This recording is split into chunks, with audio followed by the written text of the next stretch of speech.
Hello, everyone. Long time no see. Welcome back to our season 2 finale of Books and Booze, the show where Opinionated Lushes invites on indie authors to talk about their book and read a little bit of their book and talk about the writing process in general.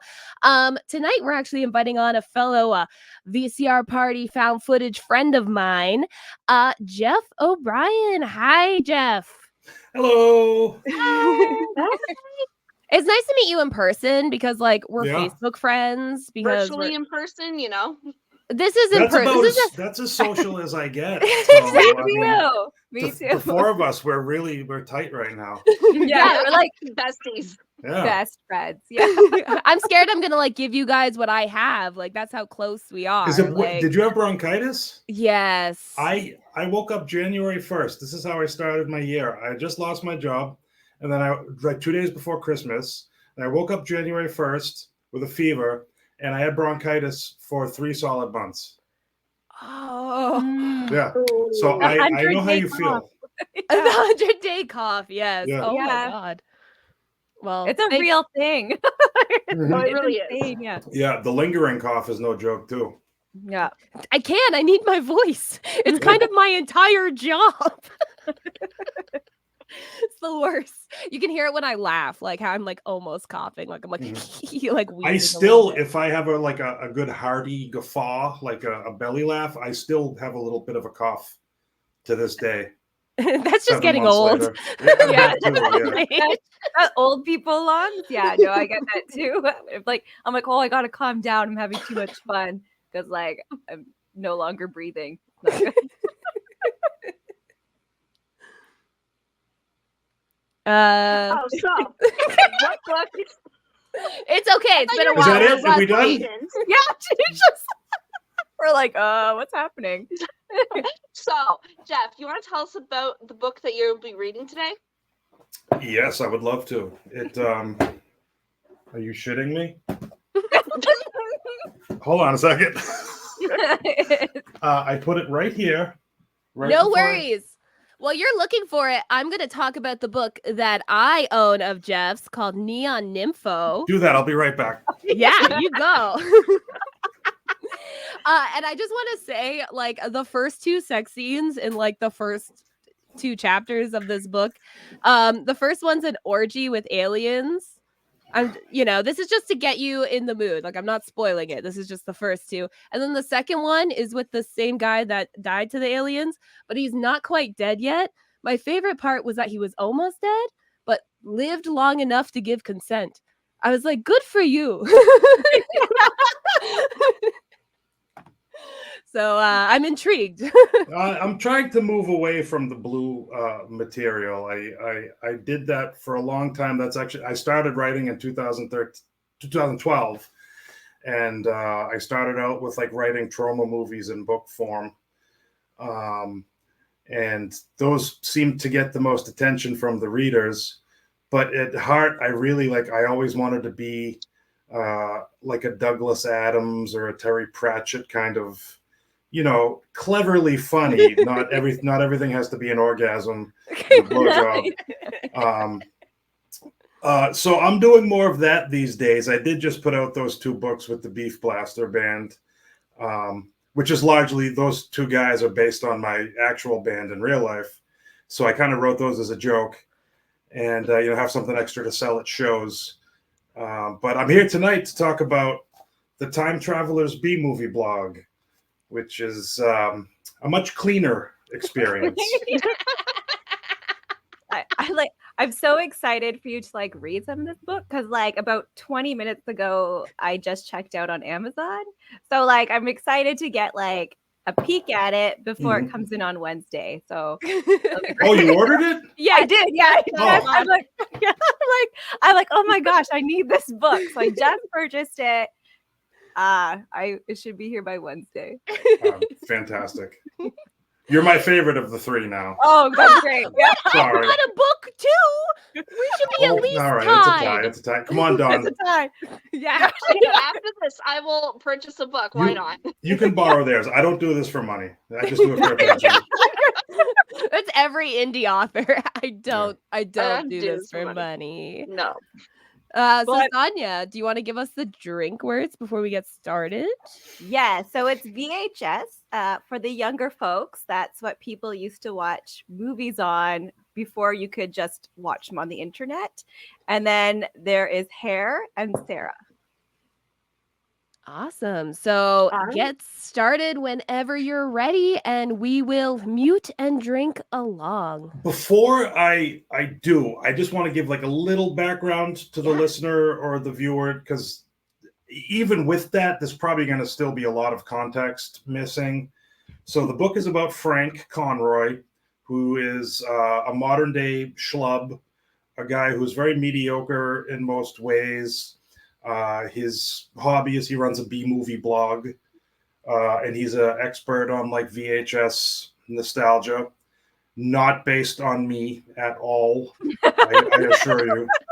So, anyways, he gets sent back in time by the elusive time traveler known as John Titor, and his mission is that he doesn't really know yet is to help a struggling B movie starlet stay famous through the decades by giving his expert opinions on B movies from someone who is 30 years in the future. So, Okay. all that being said, I'm going to read an excerpt where he finds himself in 1988 in the home of this B movie starlet named Sarah, which is a drinking word.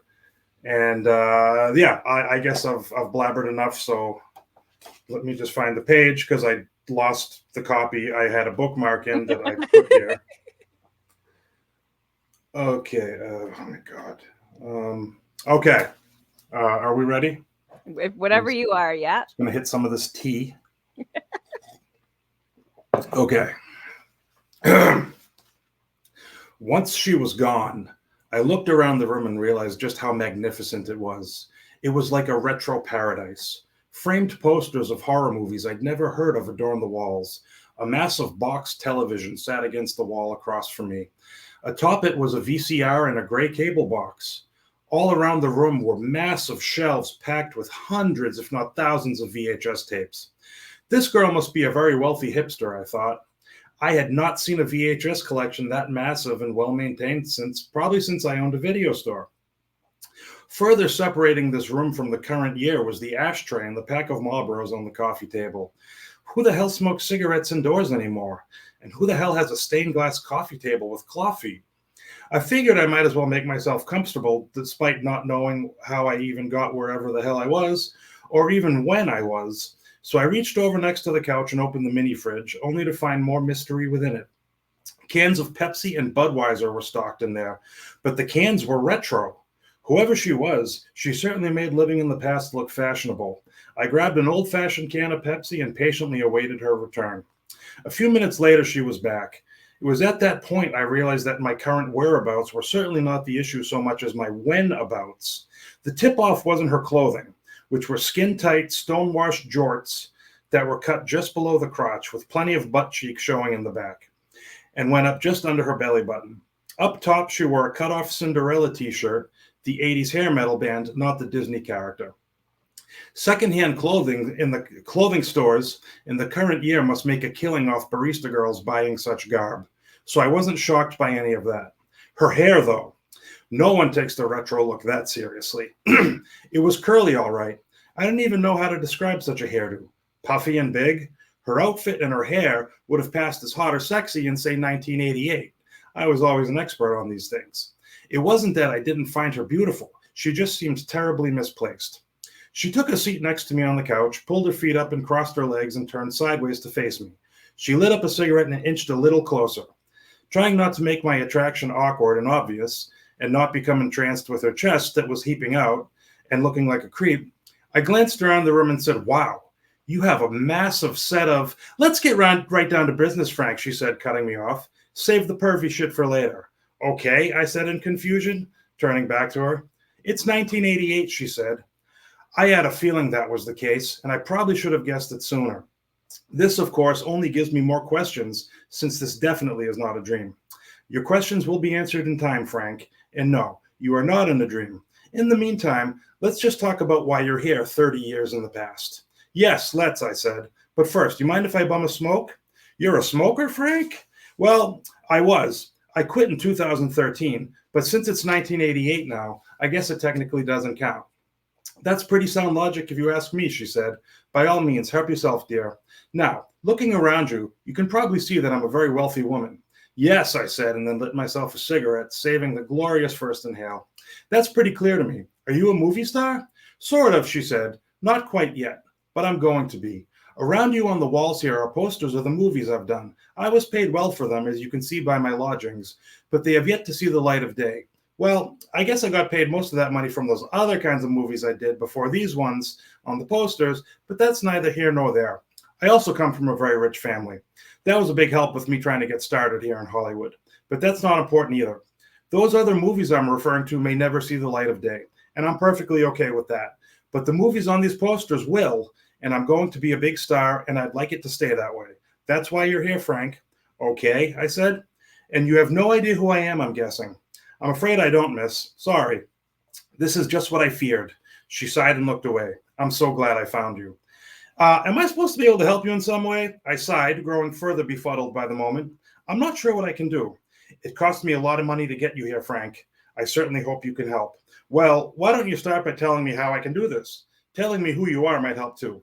My real name is Sarah. Sarah Bartlett. That's 2 drinks. But that's not going to do you any good, perhaps. Perhaps. Perhaps what? I said. Perhaps. She let out a giggle and turned her lips into a devilish grin. Perhaps I should just show you. Show me what, Sarah? I'm going to go change again. Sit here and relax for, well, when the clock on the wall over there strikes 10, I want you to get up and go down that hallway over there. The last door on the left is the door to the basement. Go down there, and I think your memory will be jogged, I hope. Otherwise, this has all been for naught. Okay, then. Feel free to turn the TV on.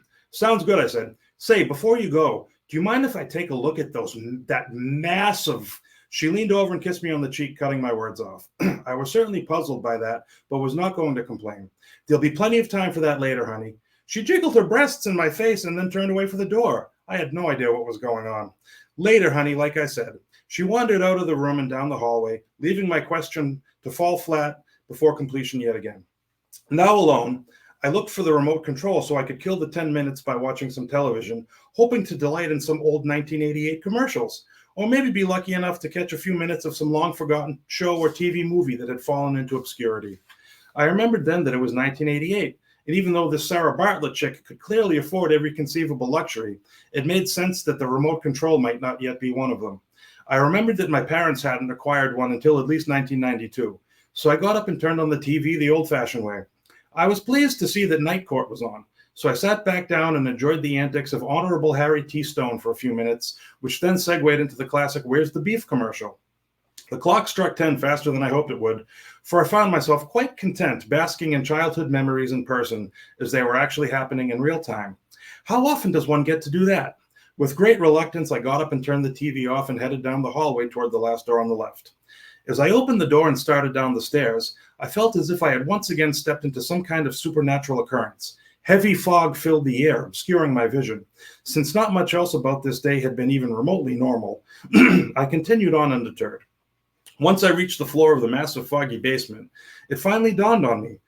The how and the why not so much, but the where and the who were clear as day. Directly in front of me were several heavy-duty video cameras mounted on tripods. Beyond them, through the thick clouds coming from the fog machines, was Sarah, sitting on a throne. She sported a tight and rather revealing black dress, smoking a cigarette and drinking a glass of wine. On her head was some kind of Egyptian headpiece and a black wig with straight bangs, which she looked way, way hotter in. Her face had been decorated with makeup to give her the appearance of a Hollywood Egyptian queen. Off in the corner was the gold-plated sarcophagus with the gigantic boobs. "Welcome to the unknown," she said. "You're Mistress Osira." "Thank God," she groaned, breaking character. "The picture and the sound on the VHS I bought were so bad that I didn't even recognize you without your costume on." "Not surprising, Frank. This never was a production of great quality. Anyways, I think you can help me." "Help you do what exactly?" I asked. "For now, just help me make my Halloween special for 1988. "It's been made already. I got the VHS and saw it last night." "Last night for you was 30 years from now, Frank. Remember, it's March of 1988. "Oh, yeah. Kind of forgot I'm like 6 or 7 years old right now. I don't know what month it is. But The fact that you saw it is all I need to know that the special will be completed and at least make it as far as a VHS release. How so, Sarah? How much of the video did you see, Frankie, darling?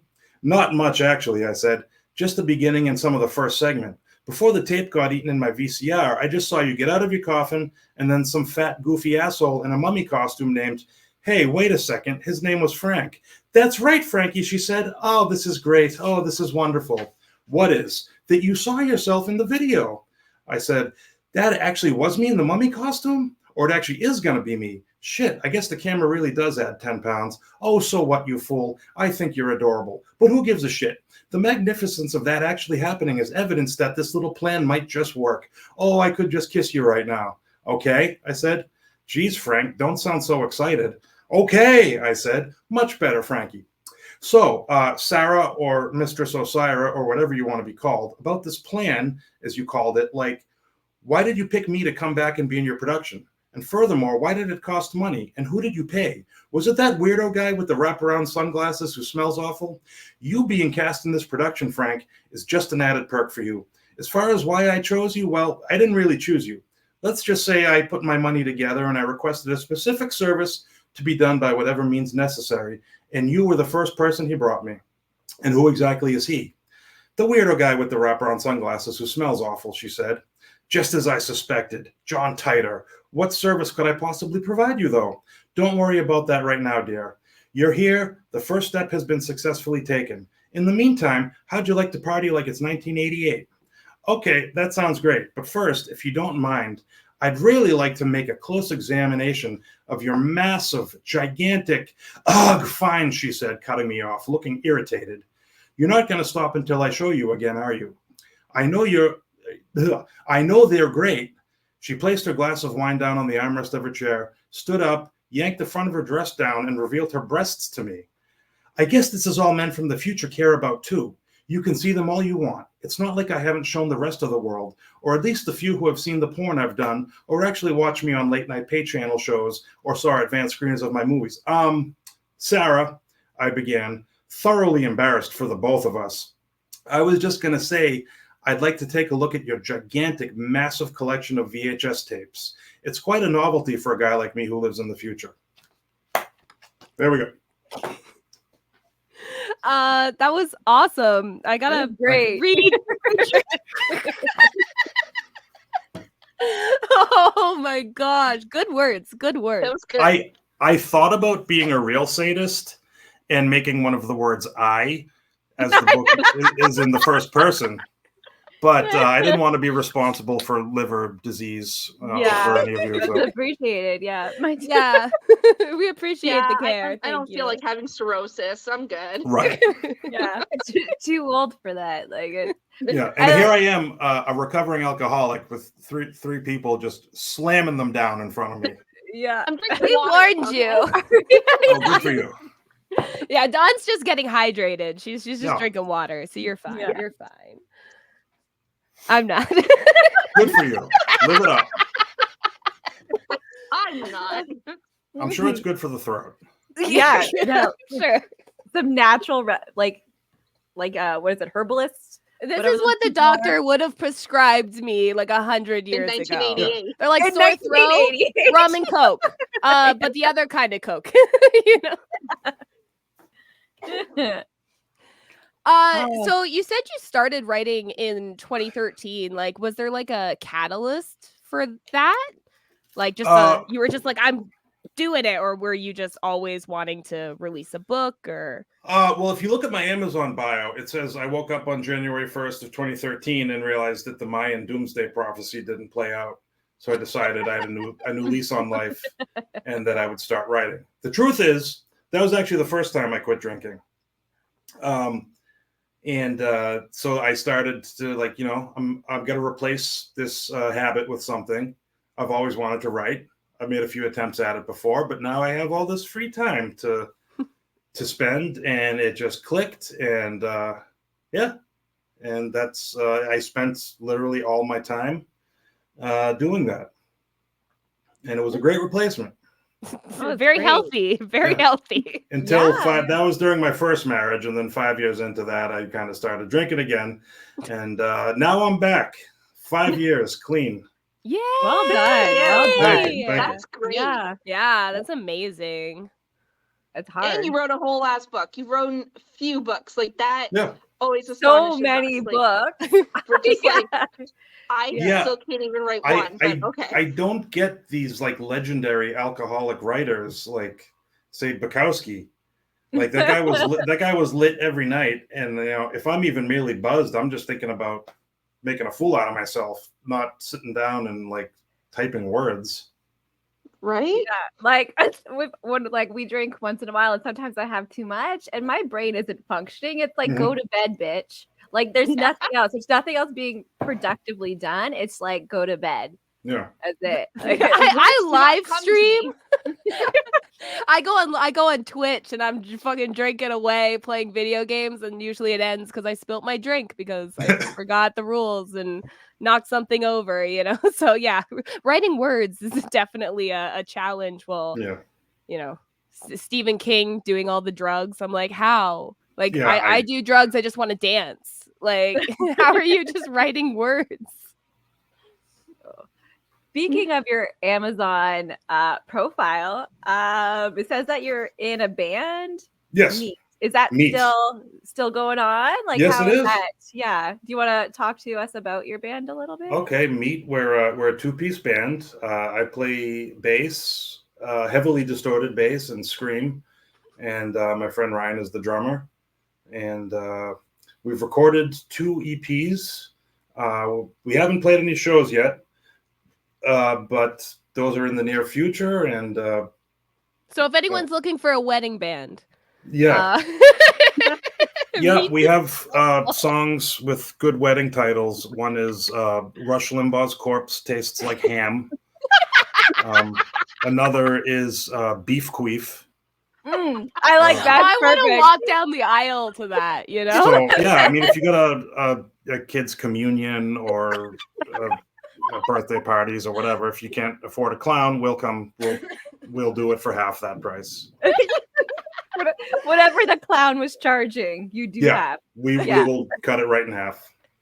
Good to know. Speaking of clowns, I do want to say I love your killer clowns in the background. Yeah. That's Sonia's favorite movie. Mine too. Yeah, from all time. It's just like, it just makes my soul feel so happy. Yes, I've probably watched it in the vicinity of 30 times. It's a feel-good, happy place. It is. Yeah, like it makes no sense, but in a good way. Yeah. Who needs sense? You don't. You don't. You don't got to bog everything down with rationality or meaning or even coherence. No, exactly. Just the beauty is chaos. Yeah. Chaos is beauty, whatever. Same thing. Yeah. So your books, they're not like they're different. Where it gets like I'm trying to think of good words here. What is your muse? Like what made you think of these topics? You see, I'm interested in a lot of things, like super passionate. Like one of them is like the VHS era. Another is, of course, there's a million horror novels in the world, but there aren't really any. I mean, a lot have popped up in the last 10 years or so, but I mean, there aren't a lot of horror novels that are like a very low budget shot on video horror movie. Yeah. And I always like my one outlet, that I'm good at or good enough at is writing. And I write what I want to read. Like I would love to read a novel about a guy who goes back in time to the 80s and meets 80s B-movie starlet and helps her career. Like I would love to read that book. So I write what I want to read. Yeah. Yeah. I think that's my main impetus, if you will. Yeah. We've heard that from a few authors where it's just like they started writing because the book they wanted just wasn't out there. Mm-hmm. So yeah. I think it's a great time to be reading indie fiction because nobody's making money. I mean, if you walk into Barnes and Noble and you look at the bestseller shelves, yeah, there's like 10 people on there who are millionaires. A lot of those people, I mean, they're English teachers, like they're working. Mm-hmm. You know, Mhm. it's like, so I think that this has caused a lot of people to just write what they want instead of what other people want.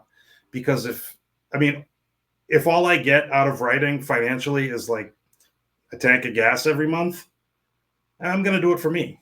Yeah, Yeah. you're winning. Yeah, Yeah, gas is exactly. so You're winning. expensive. Yeah, like man, Yeah. you get a gas tank of gas paid for. That's it. You're better than most. Yeah, I mean, I just now I made about a gallon from you buying my book, so thank you.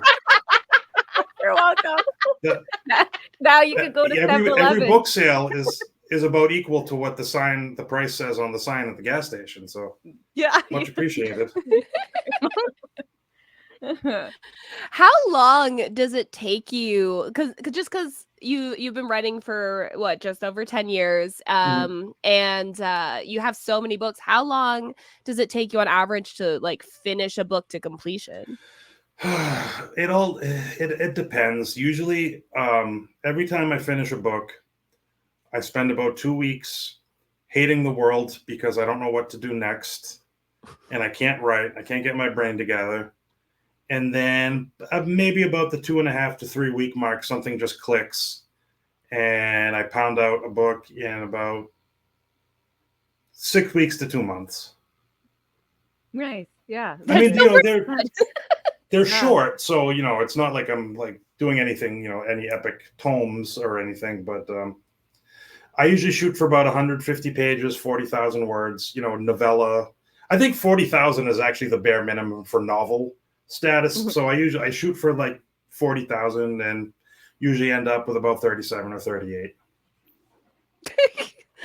Yeah, Only not 40,000 words, like only only. good. Well, it doesn't. I mean, that sounds like a huge number, but when I mean, words on a page, you know, like this time traveler is like 37,000 words. It's, you know, it's pretty thin, and the the Mhm. fonts are kind of big for an average book, so it's a big number, but it's They're- not a lot. They're readable for like older folks. You know, it's not tiny. It's good. Yes. It's good size. Yes, Yeah. that's. I have actually, people have told me that they prefer Kindle because they can adjust the size, because a lot of books are hard to read because, let's face it, we're getting older and our vision is going. I'll use a Not what it used to magnifying be. glass before I go to Sonia fucking will make Kindle. fun of me. She sees my Kindle and like the size, and she's like, "What the hell?" And I'm like, "Listen, I need it for my eyes." I'm a fan of the Kindle. Like I still buy paperbacks, but I can read in the dark. You know, my wife can be fast asleep right next to me, and I'm laying there with my Kindle. You know, because you know, if I read paperbacks, I'm on the couch in the living room, and I like to read to fall asleep. So I start falling asleep on the couch, close the book, get up, and by the time I've made it to the bed, I've tripped over the cat or had to lift the cat out of my spot in the bed, and then I'm wide awake again.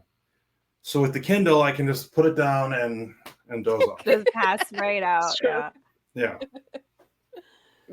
Don't you like? I have to have a book always, like a holdie.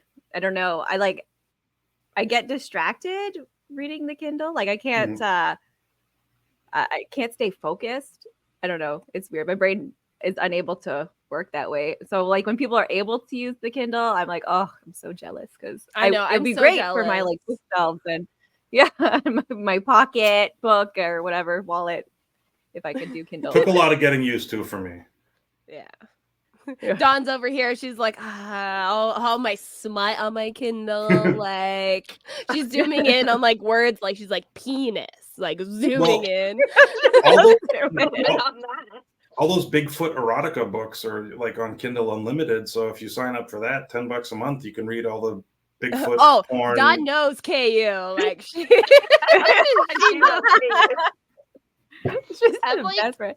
Honest to God, I looked, and I have over 1,000 books on my Kindle now. Mhm. Like well over 1,000, and I'm like, crap. I should probably clear off some memory, but I'm like, I'm gonna read these eventually, right? Oh, so yeah. like, Yeah, it's just like the One day. massive shelving I have full of books I haven't touched in the last 10 years. I'm going to get to them someday. Right? Yeah. Exactly. I have so many to be read, and I keep buying more books. And I was like, no, like those can wait. I need to read the books I just got. Like they've been there for so long, they can wait. They're not It's going tough. anywhere. I usually bounce back and forth. Like I'm usually reading 3 books at once, like I am right now, and it Yeah, drives like me a little insane. Rory Gilmore. Yeah, yeah. You get like the Not that I story ever watched the stuff, Gilmore like- Girls. Yeah, I'm sure. Yeah, no one has. Not No, that every girl I ever dated over the last 15 years made me watch the Gilmore Girls. We Like, all had mommy issues. Like that's why we watched it. Yeah. maybe that's like- what I liked about it. We're But like yeah. generational trauma. We're fixing that shit. Like that's why we're watching Gilmore Girls. What Oh. advice would you give someone who want to start writing? First would be don't take advice from a completely unsuccessful hack like myself. Second would be the biggest complaint I hear from people who tell me that they want to start writing is, well, I don't have the time. And I say, look, I'm not trying to sound like a hard ass here, but you have to make the time. If you stay up all night writing and you're dead exhausted at work the next day, but you can't wait to do it again and pound the coffee and stay up all night writing again just to be miserable at work again the next day, then you can be a writer. But if you're just gonna, I mean, not that I know anything about working out, but it's like if you're a bodybuilder, you got to do it every single day, even if you don't feel good. Yeah. I mean, and I don't write every day, mostly just on my days off. But I carve out about 6 hours where I probably should be doing other things like cleaning this apartment or whatever that I neglect. You have to be neglectful in other areas of your life to write because it's a very time-consuming venture, and if you're not willing to sacrifice some things, might not be the path you want to take. But yeah, my number one advice is just make the time. Sacrifice a night's sleep. It could result in a great book. You know, if you finish writing a book and you sell it and people buy it, you're not going to be thinking, oh boy, I wish I'd gotten a good night's sleep 6 months ago. No. Yeah. You say, oh my God, I have this book here, this product that I finished. It's a work of art, and now I can show it to the world. And now I'll sleep for a couple nights and I'll write another book and Yeah. be exhausted again. It's a You don't need to cycle. sleep when you're dead. That's it. Yeah. I mean, who's sleeping anyone these days? Like seriously, no one's sleeping. No, I'm just too stressed. Time to scroll TikTok, watch TV, play video games, read. I'm at the Yeah. point now. I'll have my last cup of coffee or tea at like 9 o'clock at night, and I'll be fast asleep by 11, unable to stay awake. I'm So jealous. I don't know. There's just like I'm immune to caffeine and That's anything else that could ADHD. possibly. ADHD. Yeah, that's me. You know, I- they tested me for that shit when I was in high school, and I guess they didn't know anything about ADHD in the didn't. 90s, because now I look at these lists of symptoms, and I'm like, I check off every box. Yep. Back then they were like ADHD, like so it's like you had to have that hyperactivity component, especially if you were male. Yeah. And so if you just had the ADD, they were like, "Oh, you don't have ADHD. You're fine. You're fine." No, you're just lazy. That's Yeah. what teachers that's tried what to they tell like to me. say. Yeah. No, I just got diagnosed last year, like an actual diagnosis. Like I've obviously had it my whole life, but like last year, I was like, as a grown up, I'm like, listen, I need some help because my brain isn't Mhm. doing what it should, and very helpful. Lots of medication. People should be on it. I feel Obviously, like I'm not on it right now, but yeah, people should be on it. I feel like I don't need the diagnosis, like, because I don't really want to do anything about it. Like Yeah, I've made it to my 40s pretty okay. You know, I'm on medication for anxiety. So do I need another pill? whatever I'm doing, it seems to be working. I've got a roof, a wife, Yeah. a job. I'm holding it together okay. So I'll just be undiagnosed and not be able to finish reading the directions on a shelf that I buy from Target. You don't need it. It's fine. Yeah. It's You just- literally like I self-diagnose myself because I'm like, I keep having disabled kids no matter who's the dad. Someone here is the problem. So I'm like, I'm pretty sure it's me. But I'm like, yeah, I'm not gonna take medication because unfortunately I'm not sober. So I don't want to take medication and drink at the same time. That is my safety. So yeah, so I'm just if what you're doing is working. right? That Who's you the don't need it. You judge? don't need it. Yeah. So you have written like so many books, and all of your cover art is completely different and creative. There's so much detail into each one. Do you like have somebody specific that does your cover work for you? Or? A few people. I've written some serious horror novels, and I have a friend, Don Noble. He works for Rooster Republic Press. They're a publisher, but they also do, he does freelance cover work, and he does some great graphic design that just looks great. Because whereas I've written in different genres, I like the cover to kind of tell people what they're going to get. So, like, say for example, here's Big Boobenstein. This is a comedy horror novel. I think the cover tells you that. Like, that's going to be funny. Yeah. Or there's Muppet Pastor, which is another comedy horror novel I wrote with. It's actually a novelization of one of my favorite shot on video micro budget horror comedies of the same title, Muppet Pastor. Again, the cover, like, that tells you you're going to laugh. I don't write serious horror anymore because it's just depressing, and who needs that? But you'll see, if you see a book with like a grisly skull on it or something, then you know that you're going to get serious. something serious. Yeah. But for these two, I'm just sorry for all the product placement I'm doing here. No, it's that's fantastic. why you're here. That's your job. It's fine. These were designed by my friend S. Edward Sloan. He actually runs a graphic design company called Hauntwares, which you should check out. He makes like the cutest, like, horror themed T-shirts, like cute bats and cute skeletons and stuff like that. And he's just a tremendous graphic designer. And I'm also giving money to a small business and to a friend. So I definitely spend more than I make on these books, but it's okay because I'm having fun, and it's to the benefit of my artist friends. Yeah, we can even put a that makes link in sense. the description to his stuff too, if you'd like that. We can Oh yeah, definitely I'll ask him. do So that, hauntwares.com. Pretend the link is right there. And, Oh, it's great. No, I just love how much detail is into them, because like you don't really see that a lot anymore. It's like a black background with a swoosh of color, or Or flowers, it's AI. or AI. don't even get me started on that shit. I have lost friends over AI. I have had some writer friends, and they're just slapping AI on their covers, and I'm like, this is theft. This is taking art that is copyrighted and turning it into something else. There was even one instance where an artist's signature worked its way into an AI book cover. So if you're messing with AI, we ain't pals.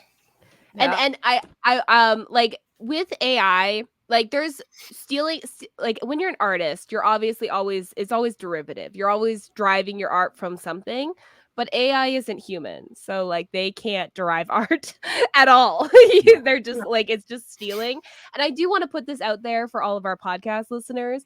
Our podcast platform that we use to distribute actually has a new AI ruling in their terms of service, where if you use any AI derivative content in your podcast, that's not allowed. So thank you, Acast, for putting that in your terms of service. We applaud you. So any mistakes, all us, all, Yeah. all human All error. us. I mean, Yeah. self-publishing through Amazon, like I do, they even have a feature now where you're setting your book up. You have to answer a question if it was AI used, and it says that on the book's page, like could whether it be the cover or you wrote it with Chat GPT or whatever, it'll tell the potential buyer that. Which I Amazon doesn't do a lot of good things, but kudos to them for that. Yeah, Yeah. a disclaimer, like the bare Yeah. minimum, but we're thankful. Thank you. And like I think AI personally is like a tool that can be used, but not for art. No, Like if you're using it for spelling mistakes. I've seen people use it in podcast editing to get rid of their ums and like stuff like that, but you're not creating new content. no. Like and I feel like that's the barrier there. It's Yeah, like I use I it as a run tool, not a creation mechanism. yeah I run everything. Every first draft, I run it through Grammarly because I have a terrible habit of repeating words like and or the and before it gets an edit with human eyes, I run it through that. But that's it's personal use. Yeah, Yeah. It's not exactly. writing the Yeah. book for me. Exactly. Exactly. Yeah. It's like AI itself isn't inherently bad. It's just the way they're trying to market it for use. It's like, stop. I don't want to see a Toys R Us AI commercial. Thank you very much. Like, that's no. Stop. What I hate the most of AI is that it's not actual artificial intelligence. Can you call it something else? Like, get a new name for it. Like, that's it. That's my biggest pet peeve of it. But no, like, if it's like good for like some things, but taking other people's work to try and make it your own, not okay. And every time you let AI run rampant, it just becomes a Nazi. Like, that's like that's why they have to put like barriers on Chat GPT and stuff, because if it does learn anything from its interactions, it just always becomes fascist, and that's not the way I like my machines, unfortunately. Like, I'm just saying. And we've learned nothing from dystopian science fiction. Oh, we learn nothing from books. Yeah. No, nothing. Or movies.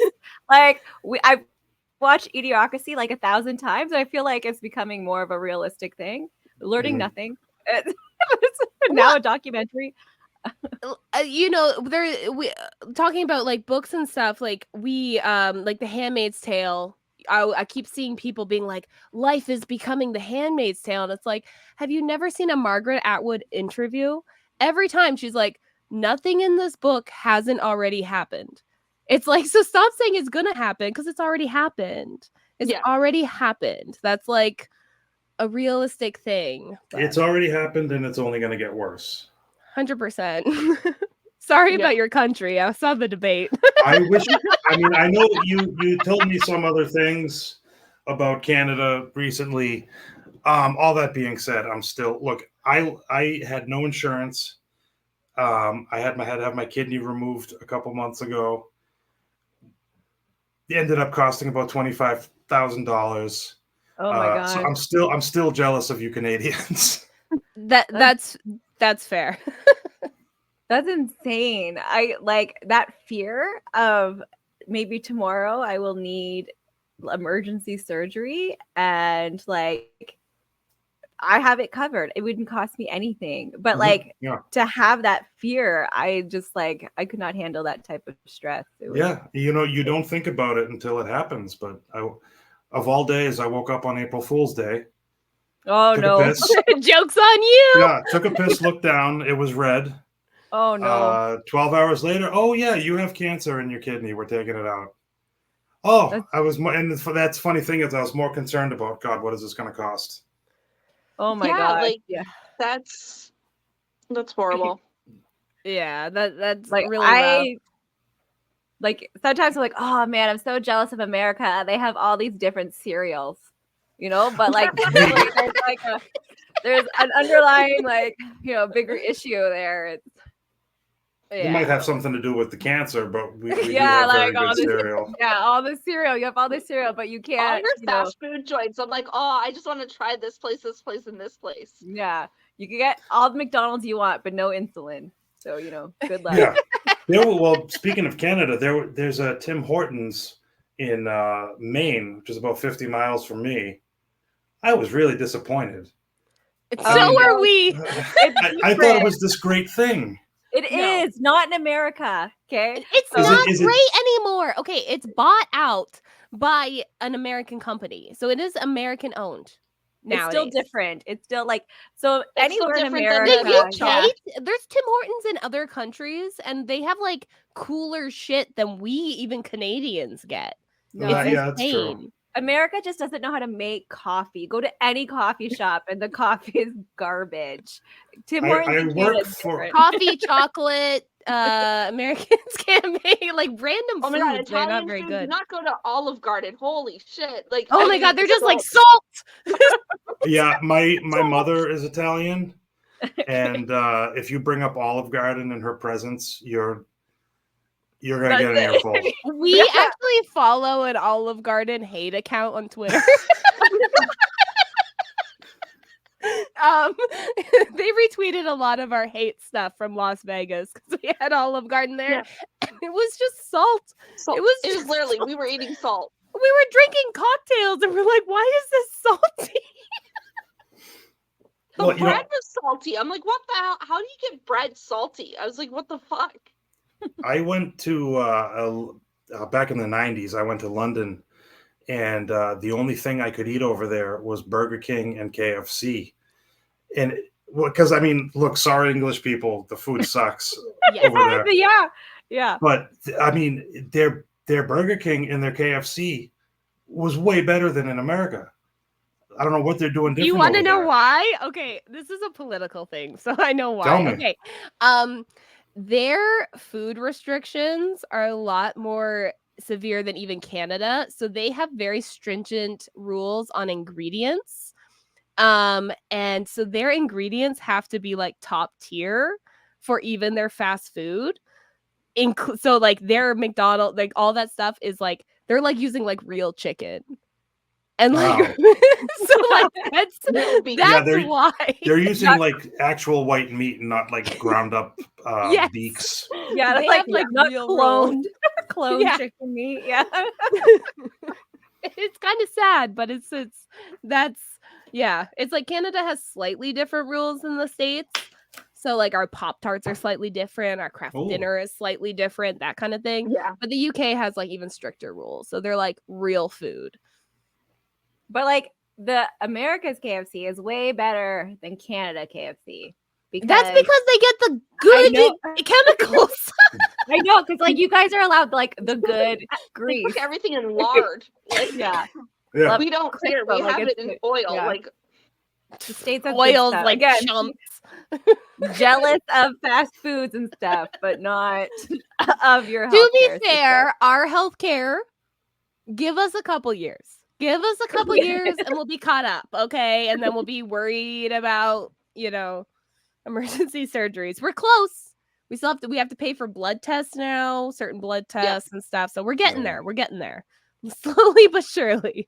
A little bit more American every year. It's a border is a made up thing. There's no reason that we shouldn't suffer equally. Right? Agreed. Exactly. Like I could throw rocks into Maine. Like that's how close I am to the States. Like I can throw Mhm. them. I should be able to just walk right over. Well, Like, then meet think I me can. at The parts where I can meet do. me at Tim Hortons and we'll do a live Okay. stream of how much we hate it. Yeah, Oh my God, a I'll food bring review? Canadian coffee. Yeah, I'll bring Canadian coffee and we'll compare. Like I'll just like bring across the border fresh and then be like, hey, this is how it's supposed to taste. And there we go. Yeah. Okay, I just You can want to talk say about Tim your Hortons book. No, let's talk about food more. I just want to say Tim Hortons coffee is still gross. Like even in Canada, it's better because it's not as watered down. I think that's the issue. No, it's different. No, so America has a stronger blend. So Canada, like we're still kind of like British. We like our tea, but we want it to be coffee. So it's like a breakfast blend. Like it's not as aggressive. So Yeah. so it's you could taste it with like the cream and sugar. So it's good. It's I like, work it's like a dessert. I work for a fairly well-known corporate coffee chain. I won't say the name, but Fair. we'll just say that their logo might be a mermaid siren type of character. And if there's one good thing I can say about that company that I work for is they make some damn good coffee. It's like super strong. I don't want to taste any water in my coffee. Yeah, With no, Dunkin' like you don't want Donuts and water. Tim Hortons, it's like I'm drinking water with a hint of coffee. I mean, Yeah, that's the it's problem with bitter American water. beer. It's all water. No offense, guys. You guys have watered down Oh, beer. I've never had the shits worse than after a night of drinking Bud Light. Oh I don't my know what God. it is. Like I think okay, so I used to clean hotels, and one time there was a guy like he left and he so much Bud Light, like there's so many cases of Bud Light, but there was diarrhea all over the room. Like that, like definitely. I was like, oh my gosh, like I quit. I was like, no, thank you. That was my first day and last day cleaning that hotel. Like this Bud Light cases all lined up. I was like, oh, that's really sweet of him. Like he like cleaned Yeah, up because he the left room you diarrhea. and That then was the least he could go do. in. Like he cleaned up with the bed sheets. You know, like it's no. Mm-mm. Bud Okay. Light, no, thank you. Molson Canadian, owned by an American company. Like every Canadian company is owned by, like, there's so many owned by, they're American, so they're all jokes. If you drink Molson Canadian, it's also a watered down beer, hence why I drink most of my beer. Okay, I'm a PBR girl, I won't lie, but when I have money I drink from local breweries because that's where the good stuff is, because everything else is watered down American owned. PBR is I just think, I don't know, maybe if it's just me, like there's different types of drunk that I would get where if I drank different things. Yeah. And if it was PBR, I would always wake up in a strange place, not really remembering how I got there.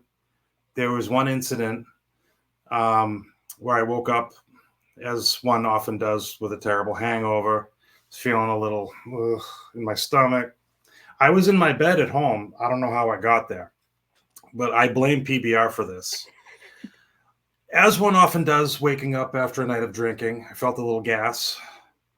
So I'm in bed, I lift one cheek to let it out, and ow! It hurt. It felt like it ripped my asshole apart. Oh no. And so I'm like, what was it? What just came out of me? So I got up from the bed and I looked down, and there was a nickel there. So somehow a nickel, an American nickel, that's a 5-cent piece. We have Canadian nickels, don't worry. Yeah, Ours okay. have beavers. Oh. The animal. Somehow, thanks for clarifying that. Yeah. Somehow a nickel got up my ass, and I blame PBR. That's fair. Okay, I drink PBR strong. Like when I drink beer, it's PBR strong, so it's 5.9%. And I always wake up in a strange place. It's always my bed. But I'm always like, I feel like I did something embarrassing. I don't know what. I'm in my house. I didn't go nowhere, but somewhere, I was embarrassed. And usually my husband comes in and he was like, oh, you left the fridge open after eating an entire tub of Greek yogurt, and I'm like, oh, well, there we go. That was the embarrassing thing. I'm like, there's something. I did something. I'm just imagining a tub of Greek yogurt and like 6 or 7 PBRs. Oh, yeah. Oh, you're imagining right. Oh, no. And then like the nickels, like just add those too. Yeah. And I'm pulling them out. Shit's expensive these days. I can't fucking waste those 5 cents. Yeah, like inflation. No, like you're keeping them. Yeah, no, that's like insane. I don't get that intoxicated, so I have no stories like that, which is fine, I guess. Like I Yeah, can't do tequila for that reason, although sometimes I still do tequila. So, I just know I like warn everyone. I'm like, I did tequila shots on my 22nd birthday, and to this day, if I even smell it, the gag reflex kicks in. I'll Oh. remember. Fireball. Oh yeah, like I can remember being in the car. I wasn't driving, being in the back seat with my head out the window and watching my puke hit the cars behind us no. on the highway. No, And no. that was tequila. I just can't drink tequila. Like we were like doing like a friends night and the others were like doing like shots of tequila. I'm doing shots of like cooler. I'm like, no, I can't do tequila. I'll just do my like hard lemonade. Like that's it. I Tequila's love like, that you guys know your limits. Like, I'm so jealous. I'm hoping by like, 35, I'll oh, get there. I'll be like, boundaries. you're just a baby.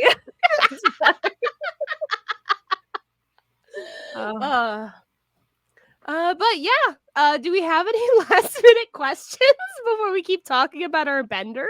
Yeah. No, like where can everyone find you? Like we have it like on scrolling, but do you have like other places people can find all your work? And I've never had a website. Probably never will. I mean, you can look me up. I mean, I see my Instagram floating across the screen. You can look me up, Jeff O'Grimacy, on Facebook. That's the only social media I use. So I guess just find me there. just find you on Facebook. I will. Well, we'll also have links to his Amazon as well as the Instagram and all that stuff in the description below. Yeah, so thank you so much, Jeff, for coming on. I'm really Thank you. excited. Thank you for having me. Thank you. You are first Melinda. Like everyone knows that like I'm very much into Found Footage Fest. Mhm. I got to meet Nick and Joe a couple months ago, which is awesome. They make us I pay them because support small artists. But they make us a Christmas video every year, 2 years Mhm. running. So I'm really excited for what they bring out for the third year. We got Dicks last year, so Nice. I'm really excited. Yeah. Dicks and chickens. Like I was like, thank you. That's pretty much sums us up. So I love your shirt. I just want to Yes. acknowledge. I had you in mind when right before I was like, oh, I should wear a found footage shirt tonight. So. Yeah, you should. I have the sofa bed conspiracy shirt. I also have that. My mind is just a piece of shit. The Winnebago Man mug. Winnebago Man. I love Found Footage Fest. 100%. Watch them every Tuesday at 9 p.m. Oh, EST. absolutely. We never miss it. I miss it sometimes, but I catch up. Yeah. I'm a Patreon sub. I think they'll forgive me. But so it's so nice to have a fellow Melinda on. So again, thank you so much for coming on. Again, all of his links will be in the description below. And this is season 2 finale of Books and Booze. So hopefully season 3 will actually have a schedule. Maybe, I have no some books for promises. August. No promises. Maybe. Okay, books for August. We'll just shoot them all out and get them like on a release schedule. We'll do it. Yeah. We'll do it. We'll be So thank you grown so much. Yeah, we'll be professionals. We dropped the ball. It's okay. It's fine. We still release every Friday for our regular episodes. Don't forget to check out our Patreon. And yeah, we'll see you all next time. Bye. Bye.